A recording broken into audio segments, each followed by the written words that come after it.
vamos começar, vou pedir respostas mais objetivas, direto. As duas primeiras questões que foram mandadas pela audiência no chat tem a ver com uma coisa que eu já tinha para o Daniel. Então, são duas que estão colocando sobre dificuldade de paciente que não tolera albumina, congestão pulmonar, e a outra pergunta da Giovana, colocando no contexto de um paciente com insuficiência cardíaca associada, se isso muda o manejo e, principalmente, se pode usar diurético terapia e o uso da albumina. Então, no geral, Daniel, eu queria ver com você o seguinte: paciente com disfunção renal no cirrótico tem oligúria, a gente muitas vezes tem que usar albumina, tem que usar volume, e alguns desses pacientes têm risco de ter congestão pulmonar e de ter edema agudo, eventualmente, e de não responder bem. Como você conduziria isso, e tem alguma vantagem, por exemplo, usar catéter central com PVC? BNP é um marcador, será que bom para usar em alteração cardiológica, ou a gente deve ir tateando a albumina? O que você acha, Daniel? É uma boa pergunta, Thiago. É o dia a dia, né? A mesa raiz que o Betinho falou, né? Os pacientes chegam com múltiplas comorbidades e não é incomum isso, né? O tema monitorização central e PVC na cirrose é um tema um pouco controverso.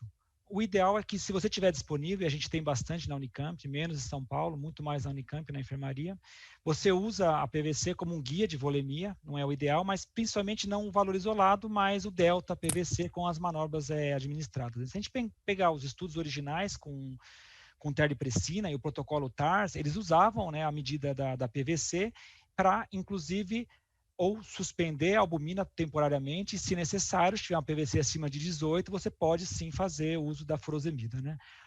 O paciente que tem insuficiência cardíaca associada, é muitas vezes difícil a gente fazer esse diagnóstico numa fase inicial, porque a cirrose descompensada e a ICC, elas meio que se entrelaçam, muito parecida à clínica, ambos têm hiponatremia, ambos estão com a periferia aberta, tendência à hipotensão.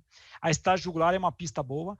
O BNP pode auxiliar, o problema é que na disfunção renal o BNP falseia e ele eleva também, né? Então, às vezes o BNP alto, se você estiver muito alto, ele pode te auxiliar, né? Mas na prática, Thiago, se precisar, a gente usa diurético, sim, a gente sabe, no contexto clássico de um cirrótico com hepatorrenal, com vasoconstritor e albumina. Até aquele que com a albumina, ele eleva os níveis séricos de albumina acima de 4, você poderia até eventualmente pular algumas doses de albumina e, se necessário, usar um diurético sem estar cometendo grandes crimes, né? Ok. Realmente esse é o nosso dia a dia, né? As discussões de dia a dia de enfermaria, porque os pacientes nunca têm uma coisa só. Então, obrigado, Daniel. Para a Maria Chiara, eu queria fazer uma questão. Você falou muito do TIPS precoce e tudo mais. Tem um estudo europeu que o pessoal foi ver a vida real e tudo mais, e mesmo nos centros de referência, a taxa de centros e de pacientes que tinham indicação teórica do TIPS precoce, na verdade, e fizeram, foi assim, muito baixa, em torno de 20%, nem 20%. No Brasil, a gente sempre fala disso e a gente tem dificuldade de encontrar um centro que faça isso de maneira rotineira. Como é que você vê isso? Você acha que não fazer é muito ruim? Você acha que existe viabilidade para fazer isso no Brasil? Qual que é a sua opinião? Obrigada, Thiago. Eu acho que essa é uma questão muito importante, porque em todos os estudos a gente viu que, dentre os pacientes elegíveis, 10 até 18, 20% conseguiam colocar o TIPS precoce. Então, assim, do ponto de vista de viabilidade, eu acho que isso ainda está um pouco distante da prática real, por vários motivos, não só pela questão do acesso e do custo, como também por conta da questão do conhecimento da indicação, de que o TIPS precoce naqueles pacientes bem selecionados pode mudar o risco de recorrência do paciente e o prognóstico dos pacientes. Naqueles doentes de alto risco, colocando o TIPS de resgate, mesmo assim eles continuam tendo uma grande mortalidade. Então, eu acho que tem dois aspectos. Um é que a gente consiga definir exatamente qual é a população de benefício, para que a gente possa ter estratégias e, do ponto de vista de custo-efetividade, selecionar a população ideal. E a segunda questão é ter uma questão mais do conhecimento e de disseminação, que para um paciente cirrótico que ressangra, tem que haver essa possibilidade do TIPS como de uma forma mais precoce, como uma possibilidade de tratamento indicada não só pelo intensivista, como também pelo endoscopista, porque esse atraso na colocação traz problemas na questão de mortalidade para esses pacientes e de complicações. Então, eu acho que há indicação numa população específica, mas ainda está distante da nossa realidade a possibilidade, a disponibilidade de um TIPS para colocação num período de até 72 horas. Ótimo, ótimo. Obrigado, Chiara. Paulo, se você tiver aí com a conexão boa, tem algumas questões que o público coloca aqui em relação à anticoagulação, principalmente com o risco de ligadura elástica, de um paciente que está no programa de ligadura elástica ou que tem indicação, você atrasa a indicação de anticoagulante, se tiver indicação para fazer ligadura antes, você faz a anticoagulação e faz profilaxia com beta-bloqueador. Existe um risco grande de fazer ligadura com uso de anticoagulação. E lembrar também que às vezes os pacientes têm que fazer paracentese, toroxocentese, se isso muda a sua indicação. Tiago, eu ouvi só metade da sua pergunta, mas eu acho que eu consigo entender como foi o começo. Mas se por acaso eu não estiver respondendo, você me corrige. Em relação a outros procedimentos gerais, em relação à cirrose hepática, que se usa para centese, catéter, a gente não tem assim nenhum problema maior do doente estar anticoagulado. A gente tem que se lembrar que muitas vezes você não consegue reverter essa anticoagulação, tá, num paciente que precisa de um procedimento numa fase aguda. O cateter vascular, hoje em dia, a gente faz basicamente com ultrassom, então tem uma certa segurança, se ele for necessário, e se você ainda tiver com o paciente anticoagulado, como é o caso, por exemplo, às vezes você tem que fazer um procedimento num paciente que não tem uma possibilidade de reversão com o uso dos anticoagulantes de ação direta. Eu não me preocupo tanto. Com a questão da ligadura elástica, tem dados da literatura de que o sangramento ele nem é mais intenso, tá?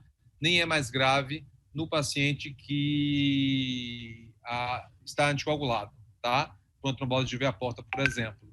Mas é claro que existe sempre um receio.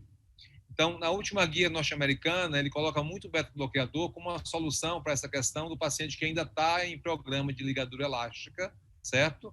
Para a erradicação de varizes, para começar a fazer posteriormente a anticoagulação. A gente sabe que a erradicação de varizes, isso você não consegue fazer no intervalo mínimo de 45 dias. É claro que a anticoagulação também no paciente com trombose de veia porta, ela não precisa ser imediata. Há a possibilidade de se começar a anticoagulação, tá? Para depois fazer e antes fazer a ligadura elástica. Mas eu tenho muita propensão a usar nesses pacientes profilaxia primária com beta-bloqueador, tá? Ou seja, para te responder, eu não tenho tanto receio assim em fazer ligadura elástica no paciente com anticoagulação, certo? Se eu vou começar a ligadura elástica e eu acho que o paciente não pode esperar, eu daria preferência para o beta-bloqueador não seletivo, porque aparentemente é tão eficaz quanto, certo? E também não acho que a gente deva suspender a anticoagulação a cada sessão de ligadura elástica para diminuir o risco de queda de liga, porque a queda da liga ela vai ocorrer geralmente 5 dias após a sessão de escleroterapia de ligadura elástica, e a gente sabe que, na verdade, suspender antes do procedimento e reintroduzir depois não vai prevenir nenhum tipo de complicação associada ao sangramento, ao procedimento. Ok. Eu tenho mais 1 minuto. Eu vou pedir uma resposta muito rápida para o Daniel. Daniel, paciente que chega com uma peritonite bacteriana espontânea com disfunção renal. Você faz o protocolo habitual de PBE, dando aquele dia 1 e dia 3 de albumina e espera para ver o que acontece, e se não melhorar, daí você faz aquele procedimento todo de fazer a albumina e fazer todas as outras coisas, ou você entende ele como uma disfunção renal e já faz a albumina com prova de albumina 2 dias seguidos e tudo mais, e já faz todo o processo? Excelente pergunta, Thiago. Eu até fiz essa pergunta para a Guadalupe na semana do Rio, agora, da semana passada, né? Eu perguntei exatamente isso para ela, né? Porque a minha pergunta era meio tendenciosa, né? A minha ideia é, se ele já está com lesão renal aguda, eu manejo ele como lesão renal aguda e eu faço D1 e D2, mas na prática eu acabo utilizando a albumina em todos os tempos. Então eu uso o melhor da PBE e o melhor da lesão renal e faço a albumina do D1, D2, D3, não sei se a Chiara concorda também. Mas se já está com lesão renal, eu não vou deixar um dia sem fazer albumina, né? Inclusive para poder fechar o diagnóstico de hepato renal. A Chiara está fazendo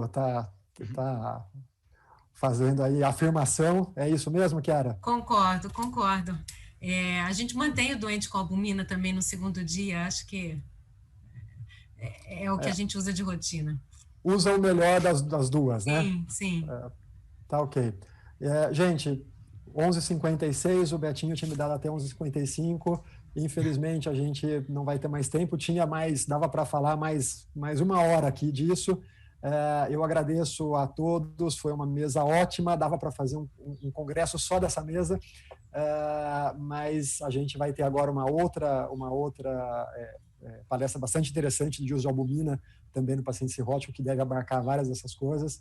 Então, eu agradeço muito aos participantes, a competência e a clareza dos participantes, e novamente agradeço o Dr. Roberto Betinho, como presidente da APEF, por esse sensacional evento.